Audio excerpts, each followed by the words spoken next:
Ahora sí. Entonces, ya está grabando, podemos arrancar. La idea de la práctica de hoy es que vamos a ver algunos problemas un poquito más complejos de los que vimos en la clase pasada de trabajo y energía. La clase pasada habíamos visto más que nada cómo calcular trabajos. Habíamos usado uno solo de los teoremas de conservación de la energía, en este caso el de la energía cinética. Hoy vamos a agregar los otros dos teoremas. En realidad es como que es uno que, bueno, después está el de la energía potencial, que muchos no lo usamos, pero bueno, también existe. Entonces, vamos a hacer un breve repaso de lo que necesitamos saber para encargar esta práctica. Habíamos visto que la energía mecánica tenía dos partes. Era la suma de la energía cinética por un lado, que es la energía que tiene un cuerpo debido a que está en movimiento, y la energía cinética tenía una fórmula que era un medio de la masa por la velocidad al cuadrado. Una cosa importante de la energía cinética es que siempre es positiva. Tanto la masa como el cuadrado de la velocidad son positivos, así que este número va a ser positivo. Lo más chico que puede ser la energía cinética es cuando no tenemos velocidad, cuando tenemos un cuerpo en reposo, entonces ahí va a ser cero. Y por otro lado tenemos la energía potencial, que vamos a hablar de energía potencial cuando en el cuerpo se esté aplicando una fuerza que sea conservativa. En esta materia vamos a ver dos fuerzas conservativas, que son la fuerza gravitatoria, el peso, que eso va a dar lugar a una energía potencial gravitatoria, que es la masa por la gravedad por la altura, y una segunda fuerza conservativa, que es la fuerza elástica, que tiene una fórmula para energía potencial elástica, que es un medio de la constante K del resorte por el estiramiento de la compresión al cuadrado. Esta energía potencial elástica también va a ser siempre positiva, sin importar si es una compresión o un estiramiento, porque como está al cuadrado el delta X, siempre va a dar positivo. Yo no lo dije, pero una fuerza que es conservativa es una fuerza que cuando yo calculo el trabajo de ida y el trabajo de vuelta, el resultado me da cero. Los dos ejemplos que tenemos de esas fuerzas que cuando yo hago el trabajo de ida y el trabajo de vuelta me dan cero, son el peso y la fuerza elástica.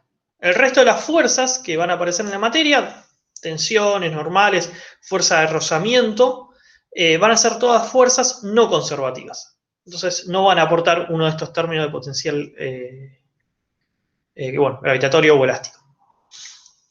De forma general, uno podría calcular el trabajo de una fuerza, que en este caso lo vamos a tener para una fuerza constante, que es la mayoría de los casos que vamos a ver. El trabajo va a ser fuerza por distancia por coseno de un ángulo, ¿sí? Donde la distancia es cuánto desplazamos, en este caso la cajita, de un punto a otro. Y θ es el ángulo que forman el desplazamiento y la fuerza. De vuelta, esta fórmula solamente vale para cuando la fuerza es constante. Habíamos visto en la clase pasada que si la fuerza no es constante o la trayectoria es más o menos complicada, lo que uno tiene que hacer es una integral para calcular el trabajo. De vuelta, la mayoría de los casos que vamos a ver son con fuerzas constantes, entonces vamos a aplicar esta fórmula.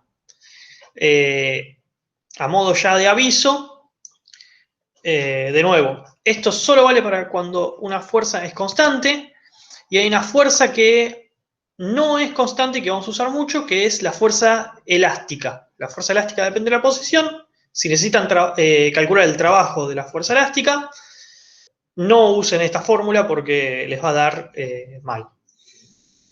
En ese caso, va a convenir usar mejor la energía potencial elástica.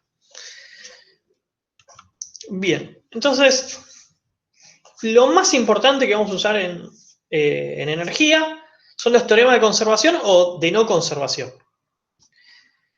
El que usamos la clase pasada dice que la variación de energía cinética es el trabajo de todas las fuerzas que aparecen sobre mi sistema,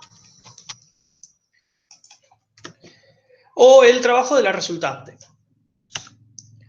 a partir de esta clase ya podemos usar la conservación de la energía mecánica. Lo que dice es que la variación de la energía mecánica es el trabajo de las fuerzas no conservativas. Entonces, esto es importante porque si yo quiero saber si la energía mecánica de un sistema se conserva o no, lo que tengo que analizar son las fuerzas no conservativas.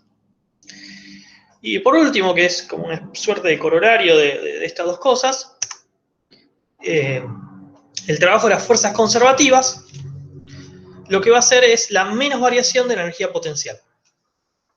Entonces, fíjense que acá, en estos dos últimos, uno separa en qué energías afecta cada fuerza. Las fuerzas no conservativas van a ser las fuerzas que me cambien la energía mecánica. En cambio, las fuerzas conservativas van a ser las fuerzas que me cambien la energía potencial. Ahora, cualquier fuerza lo que va a hacer es cambiarme la energía cinética. Bien. Entonces, el resumen de hoy es cortito. No tengo nada más para decir. Con eso deberíamos poder resolver todos los problemas. Mentira, después voy a ir agregando cosas que van a ayudar a resolverlo. Pero básicamente lo nuevo es eso. Hoy vamos a diferenciar entre fuerzas conservativas y no conservativas. Bien, entonces yo elegí dos problemas que me parece que son los más ilustrativos de la guía. El primero es el ejercicio 15, que es un ejercicio donde uno tiene un resorte de un rifle. Bueno, da la constante K y dice que el resorte se comprime 6 centímetros y se pone una esfera de 0,03 kilogramos. ¿Sí? Es un cañón que es horizontal. Entonces, originalmente está acá la punta del cañón. Entonces uno mete una esferita, se comprime estos 6 centímetros. Bueno, el cañón este va a estar siempre horizontal, ¿sí? Esto que sea horizontal va a hacer que no tengamos que tener en cuenta ninguna altura. Entonces la energía potencial gravitatoria no la vamos a considerar. Y lo primero que nos dice es calcule la velocidad con la que sale la esfera del cañón sin rozamiento. Entonces, como en todo problema de los que estamos viendo hasta acá, vamos a empezar planteando cuáles son las fuerzas que se aplican a esta bolita. Si uno toma un eje XY tradicional, las fuerzas que tenemos son la fuerza elástica en la dirección X, esto está comprimido, entonces la fuerza elástica va a apuntar hacia la derecha. Después tenemos normal y tenemos peso, que como en el eje Y no se mueven, normal y peso van a estar compensadas. Entonces, si nos ponemos a ver cuál de estas fuerzas hace trabajo, ¿sí? Cuando uno trabaja con problemas de trabajo y energía, la primera pregunta que uno se tiene que hacer es ¿qué fuerzas hacen trabajo? En este caso tenemos tres fuerzas: normal, fuerza elástica y peso. Como la trayectoria es en la dirección X, denme un segundo que estoy buscando la pluma. O sea, es en esta dirección,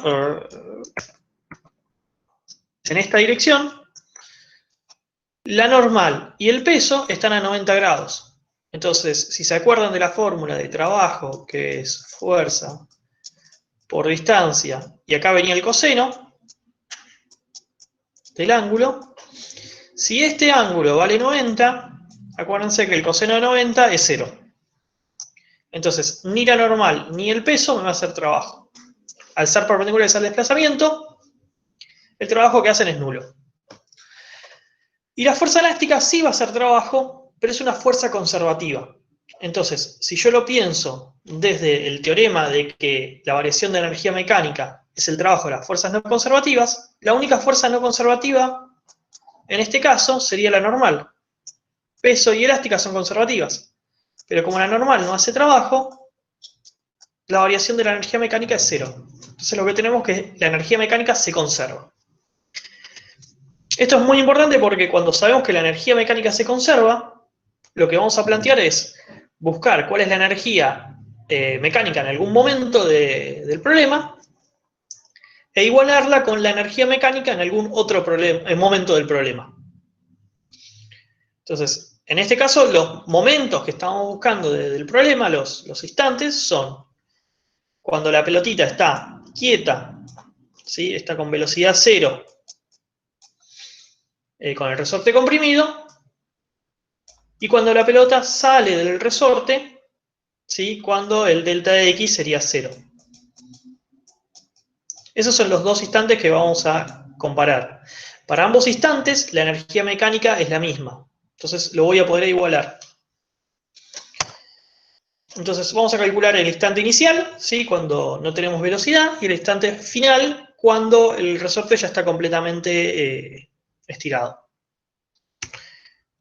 Entonces, para ambos casos, va a ser la suma entre una energía cinética y una energía potencial elástica.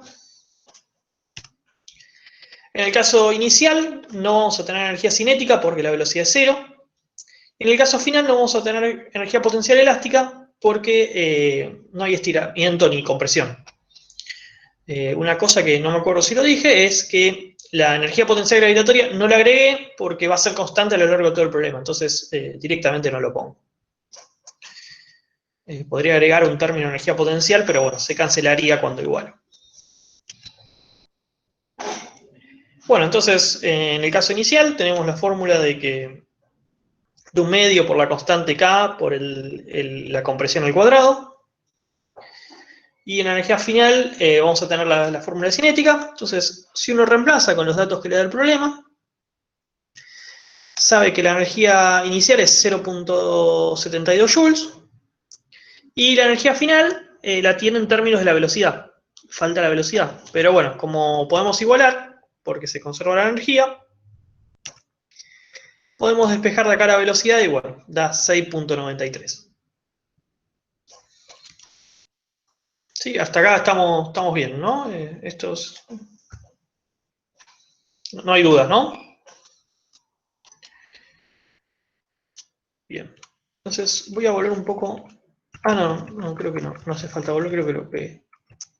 Ahora me agregan el rozamiento.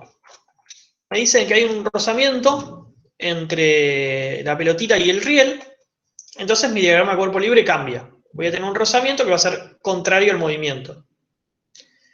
Entonces, primero este rozamiento va a ser del tipo dinámico, porque la pelotita se está moviendo con respecto al riel. Entonces lo vamos a poder calcular como mu dinámico por la normal. Y por otro lado, este rozamiento hace trabajo, porque si el desplazamiento es en esta dirección, el rozamiento está formando un ángulo de 180 grados. Entonces ahí el coseno no es 0, el coseno es -1. Ese rozamiento está haciendo trabajo, es una fuerza no conservativa, entonces me va a cambiar la energía mecánica.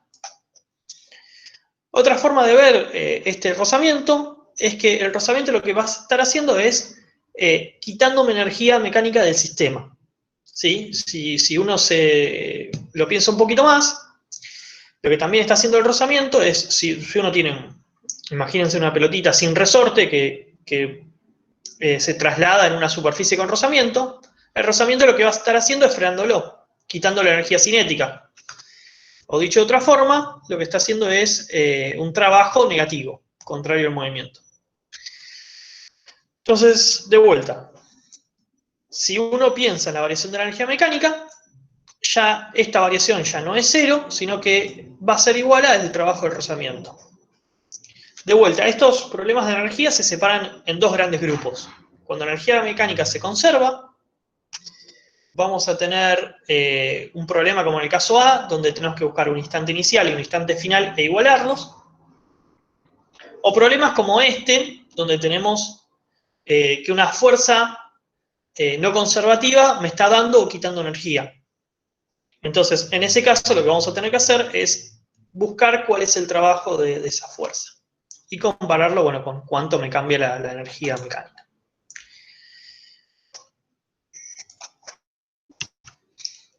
Entonces, el trabajo de rozamiento lo podemos calcular. El rozamiento es una fuerza constante.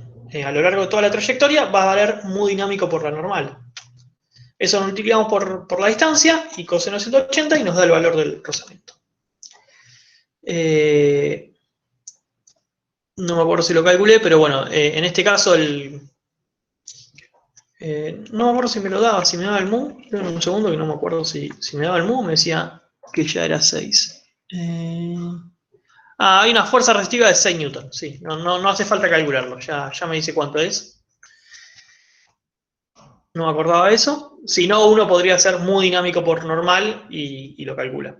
En este caso es un poquito más que muy dinámico por normal el rozamiento, pero me lo dan, así que no hay problema.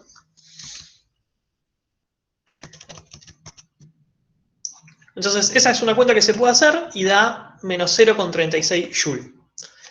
De la energía que yo tenía al principio, el rozamiento en esos 6 centímetros se va a llevar 0,36 joules.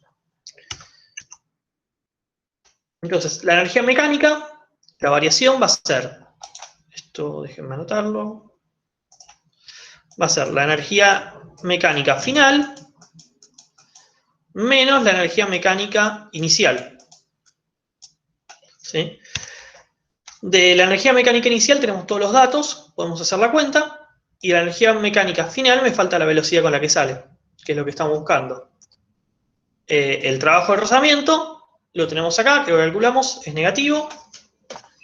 Entonces, de acá de vuelta uno puede sacar la velocidad y lo que obtiene es 4,9 metros sobre segundos. Si se fijan, este resultado es más chico que el resultado que obtuvimos en la parte A. Sin rozamiento yo tenía una velocidad más grande. Justamente es porque sin rozamiento yo llego con una energía más grande a esta zona, lo que se traduce en una velocidad mayor.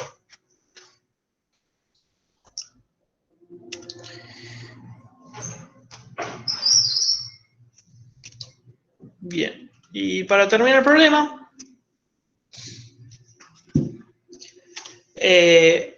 me pide que en la parte B, o sea, con rozamiento, me pide en qué posición dentro del cañón la esfera tiene la mayor velocidad.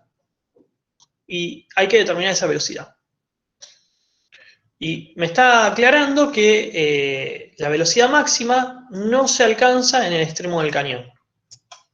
Si uno tuviese que graficar la velocidad en función de la posición del cañón, esa pelotita parte del reposo, llega a una velocidad máxima y después va a tener una velocidad con la que sale. Esta sería la velocidad con la que sale.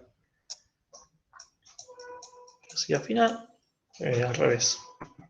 Este no me deja borrar.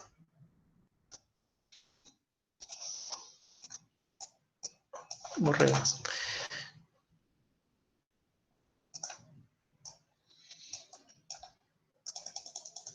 O sea, esta sería la velocidad con la que sale, la velocidad final, pero la velocidad máxima la encuentra en algún lado del cañón, que no sabemos si es la mitad, si es, no sé, un tercio, 2 tercios, lo que sea. Es en algún lado del cañón que no sabemos dónde es.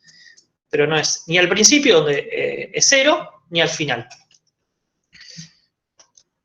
Entonces, la pregunta es, ¿cómo me doy cuenta yo cuando algo tiene su velocidad máxima?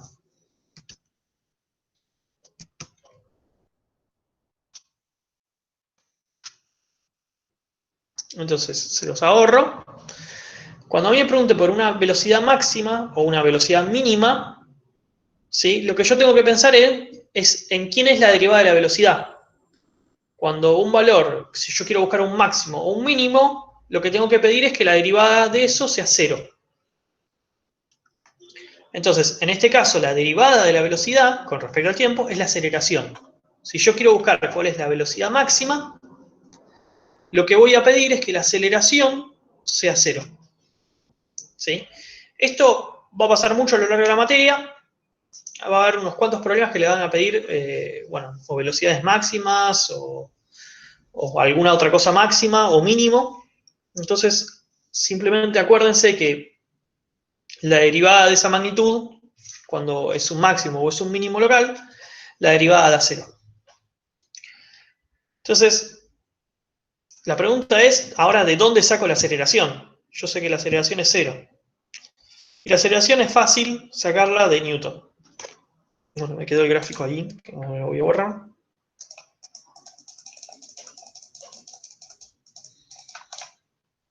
Esto tiene para borrarlo. Ahí está. Entonces, la aceleración la voy a tener que sacar de la ecuación de Newton. Voy a agarrar la ecuación de Newton en el eje X para este cuerpo y voy a igualarlo a 0. De vuelta, en el eje X solamente tengo fuerza elástica y rozamiento. Entonces, mi ecuación de Newton igualada a 0 va a ser la elástica menos el rozamiento. Entonces, bueno, fíjense en una cosa antes, esto me quedaría la fuerza elástica menos el rozamiento, pero fíjense que cómo escribí la fuerza elástica, que es algo que la otra vez algunos me preguntaron. Yo la escribí menos K por delta X. Fíjense que la fuerza elástica en nuestro problema es positiva, apunta hacia la derecha. Pero este delta X que está acá es negativo. Entonces, negativo por negativo me da positivo y esta fuerza termina apuntando para la derecha. O sea, por más que esté este menos acá, todo este término es positivo. Está como medio escondido el signo, pero si se acuerdan cuando estudiamos, cuando vimos fuerza elástica, yo lo que les dije es siempre chequeen que la fuerza elástica cumple los signos que necesita el problema. En este caso, lo que yo necesito es que la fuerza elástica sea positiva porque está comprimido, que me apunta a la derecha, entonces este menos tiene que estar porque este delta X es negativo.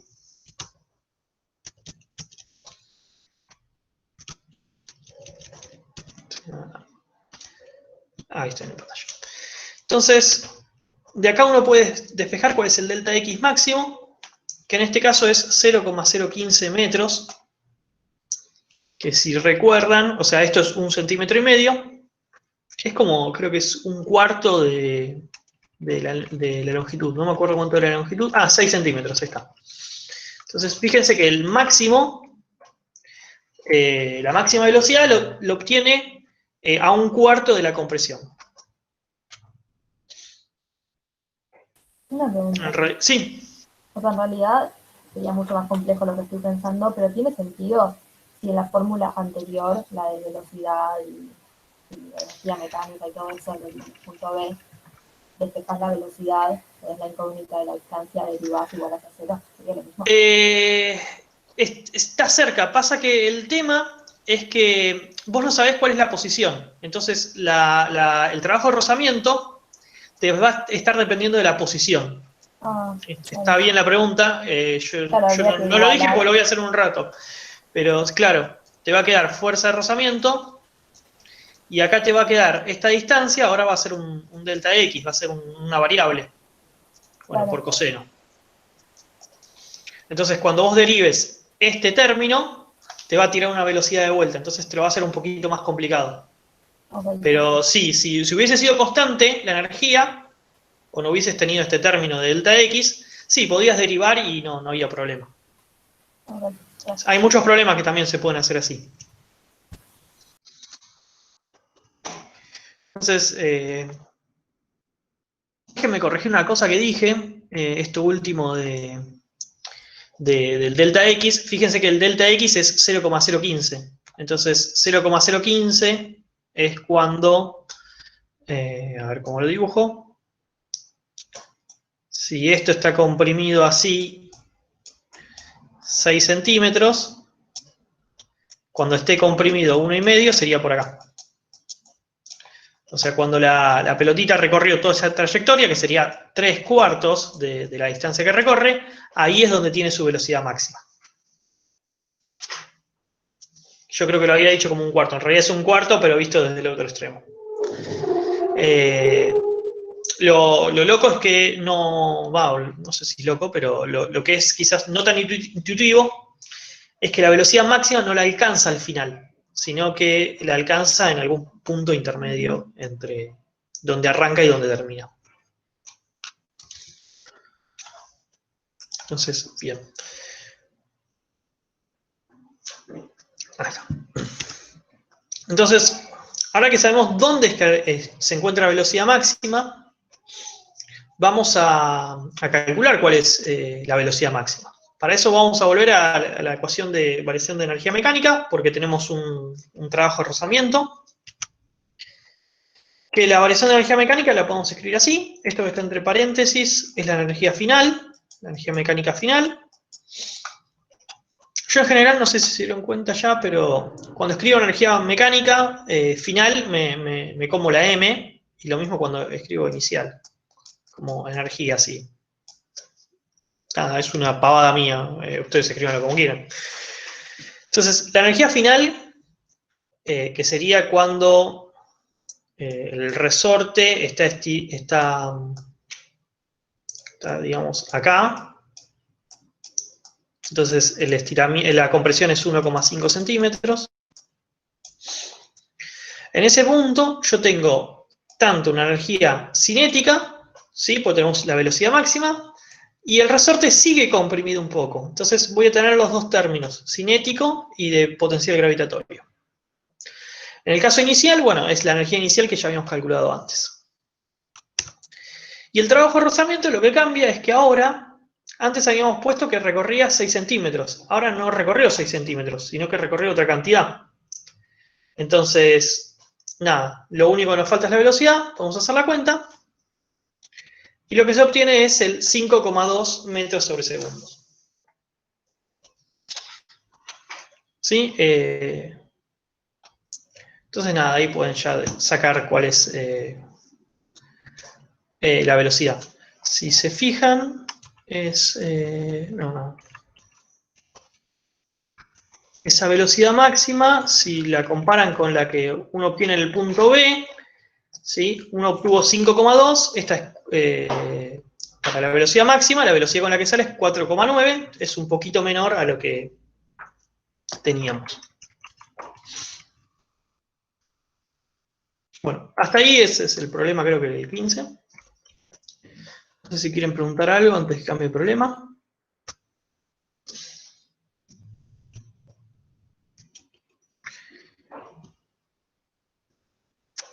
Bueno, bien. Entonces, el problema que quiero hacer ahora es este problema que es el 18, que lo que tiene es tiene el bucle. El bucle es alguna vez, lo vamos a hacer ahora el problema juntos, tiene un par de trucos y es un ejercicio que puede aparecer en parciales. De hecho, cuando se pongan a hacer parciales, lo van a ver, se combina con alguna otra cosita, pero el bucle suele aparecer, es un problema típico de parcial. Y si uno no lo hizo una vez y no sabe cuáles son los pequeños trucos que pueden aparecer, bueno, en el parcial no se va a dar cuenta. Nada, tampoco es que es algo muy, muy, muy complicado, pero nada, ahí tengo que dar una discusión de qué pasa en esta zona del bucle, pero bueno, ya vamos a llegar. Entonces, la idea de este problema es que esto es un carrito de un juego, un parque de diversiones, que está en esta posición y se deja caer. Entonces, este carrito originalmente tiene una energía potencial gravitatoria. Esa energía potencial gravitatoria va cambiando hasta llegar a esta zona, donde es puramente una energía cinética. Y ese carrito entra en el bucle y dependiendo de cuánto sea esa energía, es que el carrito va a dar la vuelta y salir, o va a llegar a un punto y volver, o no sé, o va a quedar clavado en algún lado. Pero eso va a depender de cuál es la energía mecánica que tengamos. Entonces, lo que me pregunta el problema es cuál es el valor mínimo de altura en términos de radio. ¿Sí? La primera parte no me da ningún valor sobre el radio, sino que va a quedar expresado en letras, para que el carrito no caiga en este punto. O sea, quiero llegar a calcular cuál es la energía o la altura que necesito para que el carrito haga esta trayectoria, llegue hasta acá, llegue a la parte más alta y eventualmente dé la vuelta y salga. Entonces, para eso vamos a analizar con las fuerzas que aparecen en el bucle. En este problema no hay rozamiento, nos avisan, entonces por un lado eso lo va a hacer un poco más sencillo. Entonces, Quería charlar antes de la normal, antes de avanzar.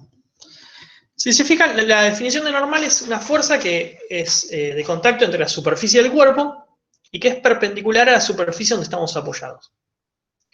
Si yo estoy con el cuerpo apoyado en esta posición, la normal simplemente apunta hacia arriba. Ahora, cuando nos metemos en el bucle, por ejemplo, en esta zona, la normal va a apuntar así, siempre hacia el centro del círculo. Si uno está arriba, la normal va a apuntar hacia abajo. Si uno está en alguno de los cuadrantes, de izquierda a derecha, la normal va a apuntar para la derecha o para la izquierda, pero siempre hacia adentro. Siempre va a ser perpendicular a trayectoria, ¿sí? Y eso para un círculo es una fuerza que siempre apunta hacia adentro. O sea, la normal nos va a estar haciendo de fuerza centrípeta.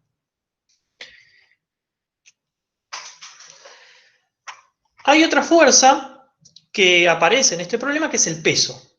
¿Qué va a pasar con el peso? El peso siempre apunta hacia abajo.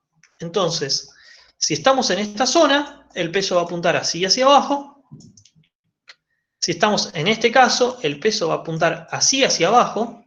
¿Sí? Fíjense que ya en esta parte va a haber una componente del peso que es radial, ¿sí? Que es justo en este punto se opone a la normal. Sería una fuerza centrífuga, lo trataría de tirar hacia afuera del círculo. En la parte de arriba, por ejemplo, el peso también va a apuntar hacia abajo. ¿Sí? En esa parte el peso estaría siendo también de fuerza centrípeta. Y, por ejemplo, en esta zona el peso estaría totalmente tangencial, con una fuerza tangencial. No jugaría en la ecuación de la aceleración centrípeta. Entonces, el peso siempre va a apuntar para abajo, mientras que la normal va a ir cambiando su dirección. El peso también va a valer siempre lo mismo. Ahora, la normal va a ir cambiando según también sea la posición. Y eso porque la velocidad va a ir cambiando. Ahora vamos a ver la ecuación centrípeta y van a ver que depende de la velocidad. Entonces, como todo problema de trabajo y energía, lo que tenemos que analizar cuáles son las fuerzas no conservativas para saber si tenemos una variación de energía mecánica o no. Las fuerzas en este problema son peso y normal. El peso es conservativo, así que no me importa lo que haga, no me va a modificar la energía mecánica. Y la normal es una fuerza no conservativa. Ahora, la normal siempre es perpendicular a la trayectoria. Entonces, no me va a hacer trabajo. Entonces podemos decir que la energía mecánica se conserva. Si hubiese un rozamiento, el rozamiento siempre es contrario a la trayectoria. Entonces, el rozamiento siempre, el dinámico por lo menos, me va a hacer trabajo y me va a cambiar la energía mecánica. Por suerte no hay, y el problema es un poco más sencillo. Entonces, como todo problema donde la energía mecánica se conserva, lo que tenemos que hacer es buscar una energía inicial y una energía final e igualarlas y despejar lo que necesito. Eso sería lo que uno va a hacer. Ahora, como este problema tiene metido una parte circular, va a ser un poquitito más complicado.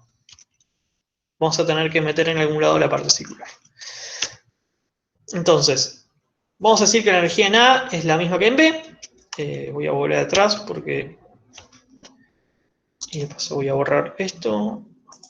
Fíjense que el punto A es acá arriba, el punto B es también acá arriba, arriba del bucle. Entonces, la energía en A y en B van a tener que ser la misma.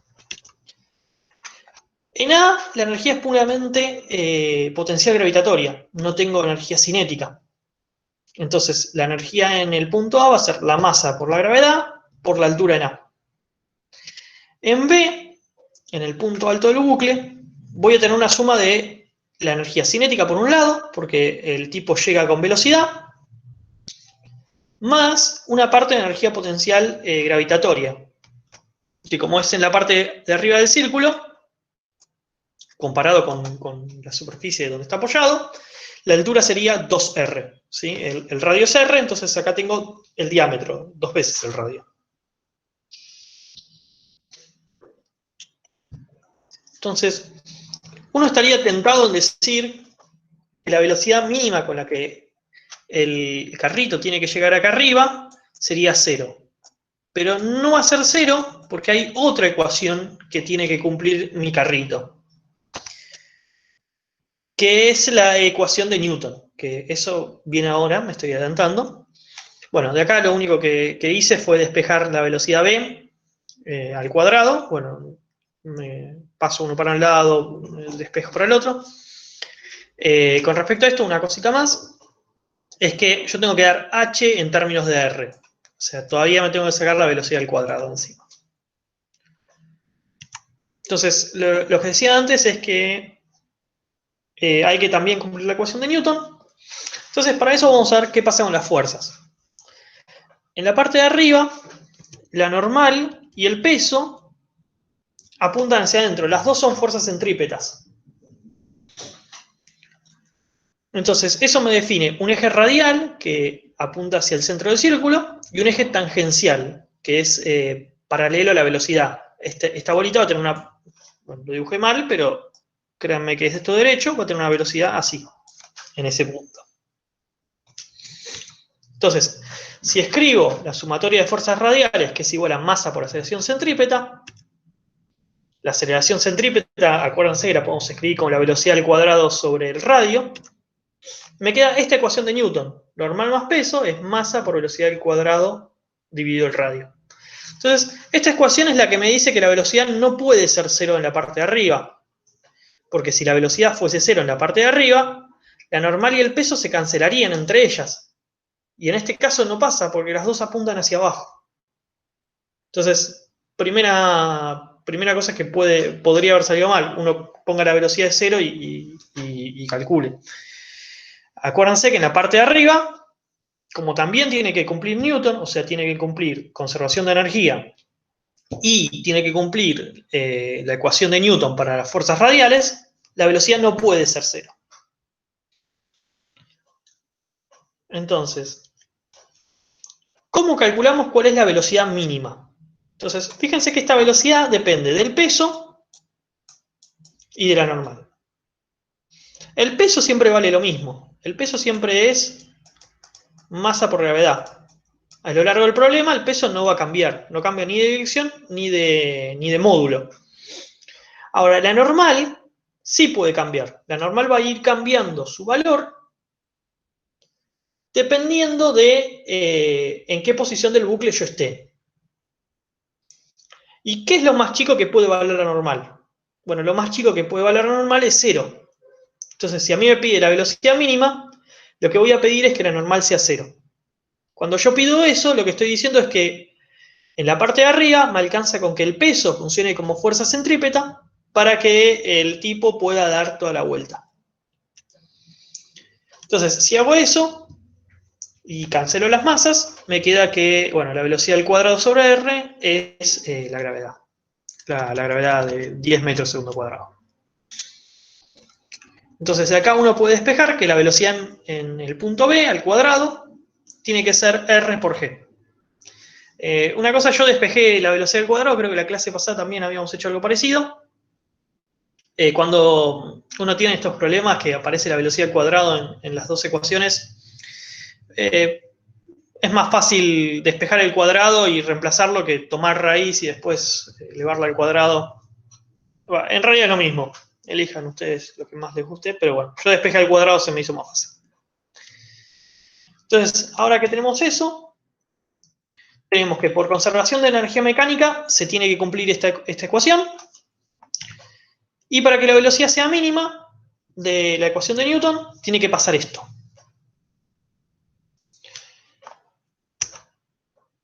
Entonces, si uno iguala ambas cosas, ¿sí? Porque lo que despejamos en ambas es la misma velocidad, a uno le queda esta expresión, que si la trabaja un poco, llega a que la altura en A tiene que ser 5 medios del radio.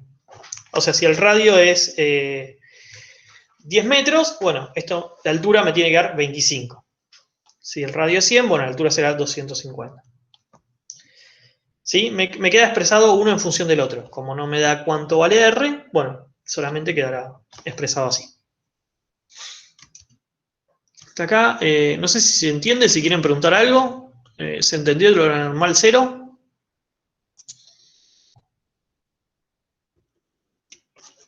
Sí, sí. ¿Está bien?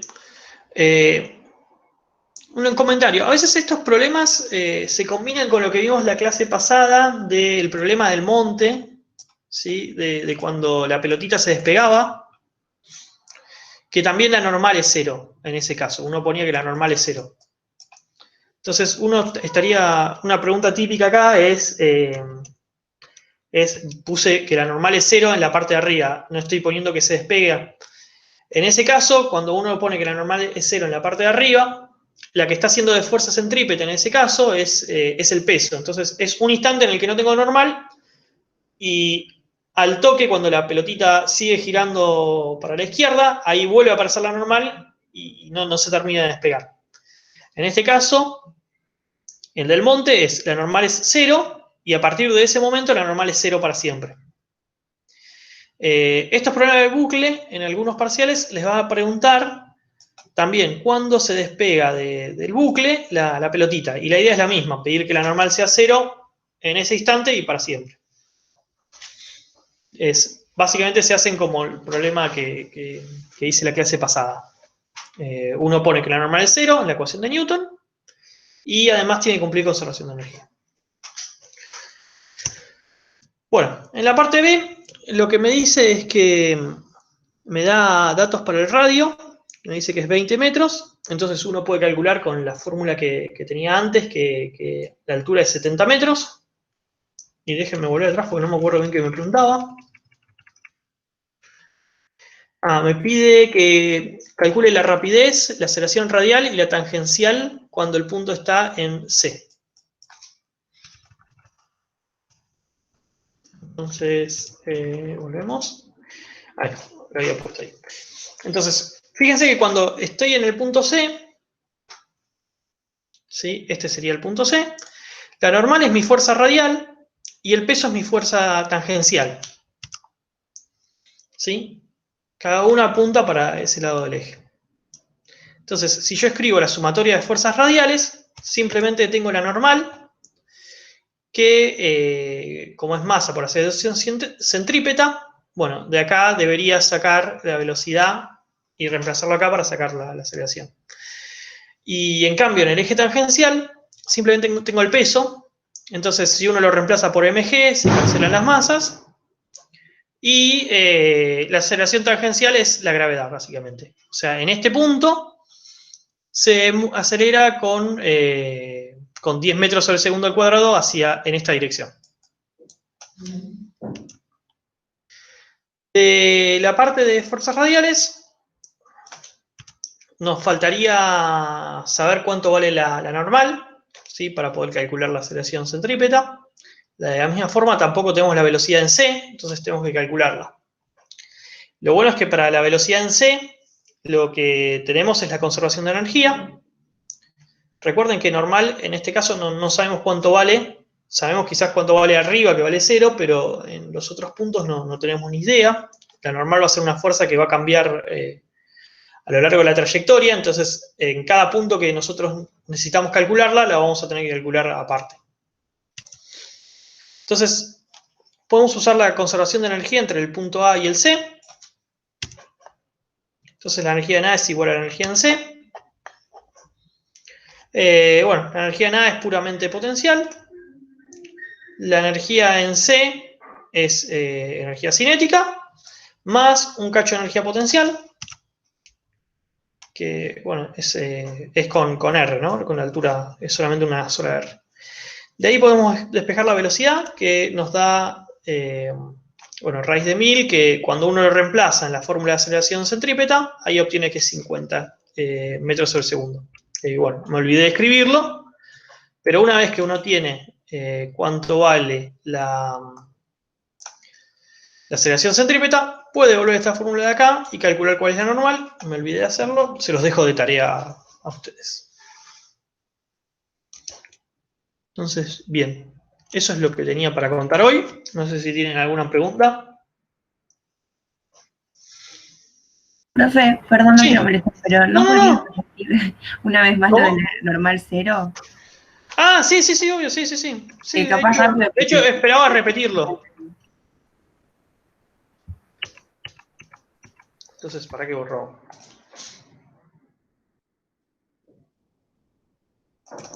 Entonces, la idea de la parte de arriba del bucle es que uno tiene la normal y el peso apuntando para el mismo lado. Entonces, cuando uno escribe la ecuación de Newton, lo que le queda es que la normal más el peso es masa por velocidad al cuadrado sobre R. Entonces, yo acá lo que había contado son dos cosas. Primero, que la velocidad no te puede dar 0, porque normal y peso, en este caso, no se pueden cancelar entre sí porque las dos apuntan para el mismo lado. Y que si uno busca cuál es la velocidad mínima, ¿sí? Lo que necesita es, si uno quiere minimizar todo este lado, lo que tiene que ver es cómo minimiza el otro lado, ¿no? Porque es una igualdad. El peso siempre vale lo mismo. El peso siempre va a ser masa por gravedad. En este problema, el peso no va a cambiar. La normal sí puede cambiar. Y la normal, lo más chico que puede valer es 0. Entonces, si uno quiere la velocidad mínima, se va a dar cuando la velocidad valga 0. Entonces, bueno, de ahí uno pide que la normal es 0 y bueno, de ahí despeja lo que necesita. Pero eso ¿Sí? entonces lo sacaste puramente por una cuestión de la ecuación. Claro, de ver la ecuación y ver de que si yo necesito minimizar la velocidad, la única variable que puedo tener en la velocidad, lo único que me puede cambiar, es lo que vale la normal. Ah, ok. Y lo más chico que la normal puede ser es 0. Perfecto. ¿Sí? Ahora entendí, creo. ¿Se entiende? Gracias. Sí, no es algo fácil de entender, así que si pregúntenlo, no pasa nada. No, está bien, gracias. No.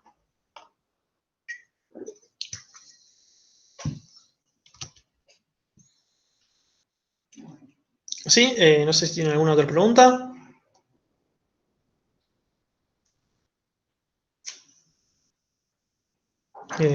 Bueno.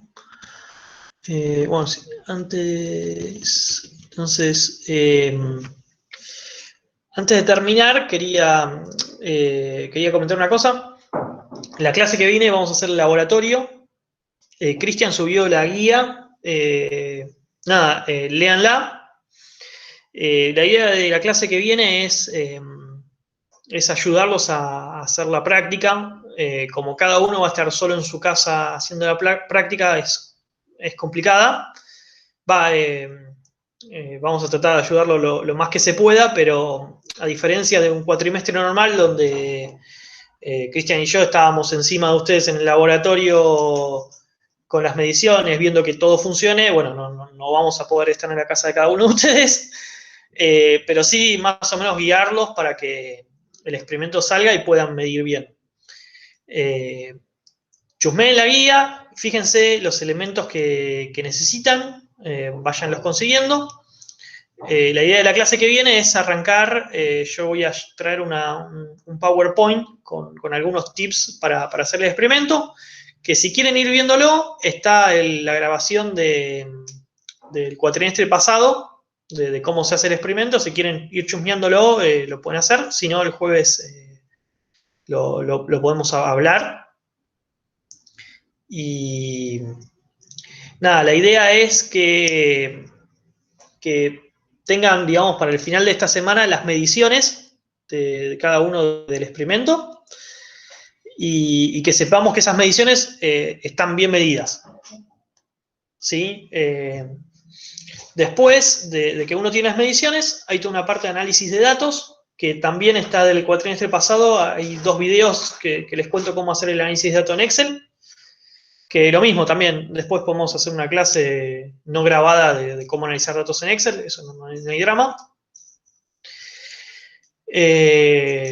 Otro comentario, si no tienen Excel, hay una versión que es gratis, que es la de LibreOffice, que es la versión software libre del Office de Microsoft.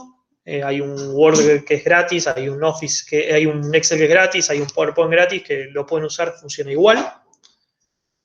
Si no consiguen el Excel, bueno, bájense el LibreOffice, está ahí.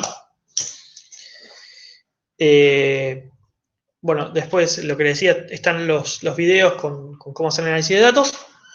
Y después, por último, van a tener que presentar un informe en grupos, en los grupos que le pasaron a Cristian, que después también voy a darles seguramente después del primer parcial una charla de cómo se hace el informe para ir unificando criterios. Pero la idea sería que tengamos más o menos para esta semana, todos tengan las mediciones hechas y que sepamos que andan y que se puedan poner a hacer el análisis de datos.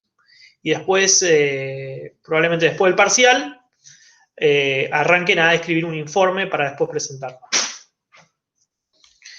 Bueno, una vez que presentan el informe después va a tener una corrección, se los vamos a devolver con cosas que tienen que cambiar, que corregir, y eso, bueno, ponen la nota del informe y del lago.